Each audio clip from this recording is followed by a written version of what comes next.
Cinema అంటే అంత easy కాదు.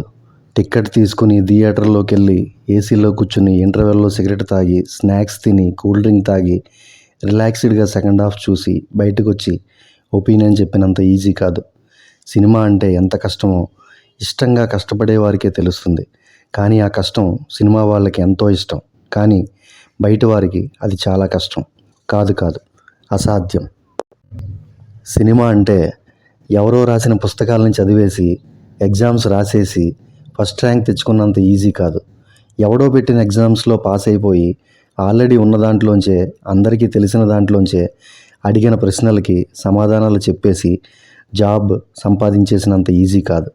ఆల్రెడీ ఎవడో చేస్తున్న పనిని వాడి దగ్గరే నేర్చుకుని ఆ పని సొంతంగా చేస్తూ బతికేసినంత ఈజీ కాదు. తాత ముత్తాతలు తండ్రులు సంపాదించిన దాన్ని అనుభవించినంత ఈజీ కాదు. ఎవడో కనిపెట్టిన కంప్యూటర్లో ఎవడో తయారు చేసిన సాఫ్ట్వేర్తో ఇంకెవడో ఇచ్చిన ప్రాజెక్టుకి వారానికి 5 రోజులే పనిచేసి లక్షల జీతం సంపాదించినంత ఈజీ కాదు.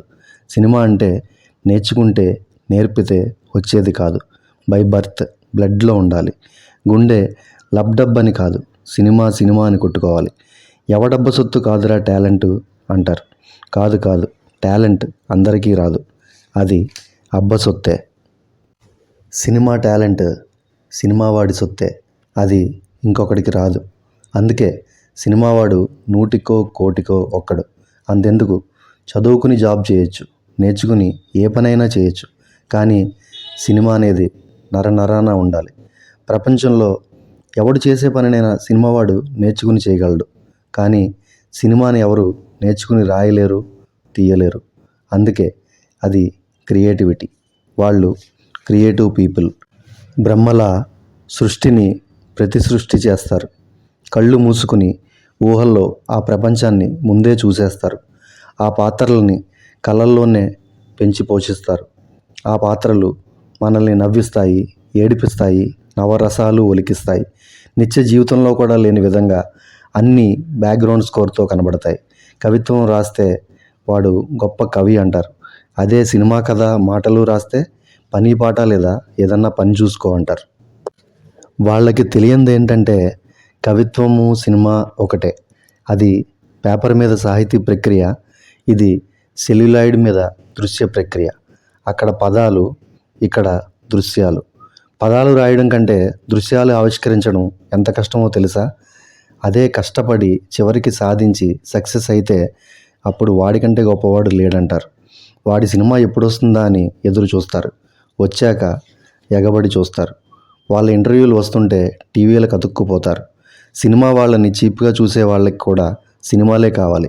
ఫస్ట్ రోజే ఫస్ట్ షో చూడాలి. కానీ ఇంట్లో మాత్రం ఎవరూ సినిమాల్లోకి వెళ్ళకూడదు. అందరూ వెళ్ళే దారిలో కాకుండా డిఫరెంట్గా వెళ్ళేవాడిని ఆదరించదు ఈ లోకం. అదే వాడు సక్సెస్ అయితే ఆదమరిచిపోతుంది ఈ లోకం. ఇక్కడ సక్సెస్ అంటే డబ్బు కూడా. సక్సెస్ కాని సినిమా వాడి దగ్గర డబ్బు కూడా ఉండదు. జాబ్లు వ్యాపారాలు చేసుకునే వాళ్ళలాగా. సినిమా వాళ్ళ కళ్ళతో వాళ్ళ యాంగిల్లో చూస్తే అర్థమవుతుంది. మిగిలిన ప్రపంచంలో ఉన్న వాళ్ళంతా ఇంకెవరైనా చేసే పనినే చేసే గొర్రెలని.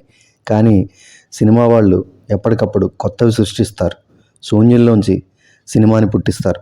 చచ్చినట్టు ఎంత కోటీశ్వరుడైనా ₹1,00,00,000 కారులో వచ్చి నేల టికెట్లో కూర్చున్న రిక్షావాడితో పాటు అదే కాంపౌండ్లో కూర్చుని అదే సినిమా చూడాలి. అక్కడ మాత్రమే ఆస్తులు, అంతస్తులు, హోదాలు, చదువు సంధ్యలు, ఆడమగ ఏవీ పనిచేయవు. అందరినీ అక్కడికే రప్పించుకుని ఒక చోటికి చేర్చి డబ్బులు తీసుకుని మరీ బొమ్మ చూపిస్తుంది సినిమా. ఎంత గొప్పవాడైనా ఆఖరికి వాళ్ళతో ఫోటోలు, సెల్ఫీలు, ఆటోగ్రాఫ్ల కోసం ఎగబడాల్సిందే.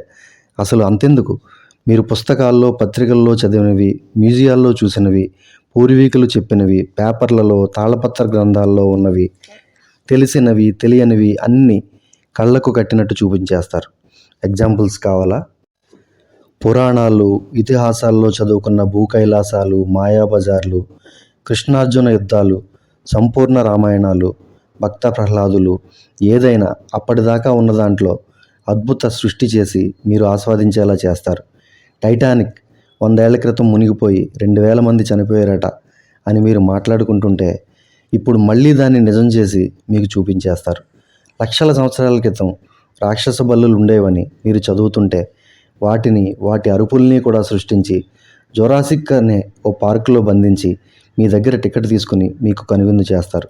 గ్రహాలు, నక్షత్రాలు, గ్రహాంతరవాసులు అని మీరు ఊహిస్తుంటే అవన్నీ నిజం చేసేసి అంతరిక్షాన్ని మీకు ఆమడ దూరంలో ఆవిష్కరిస్తారు.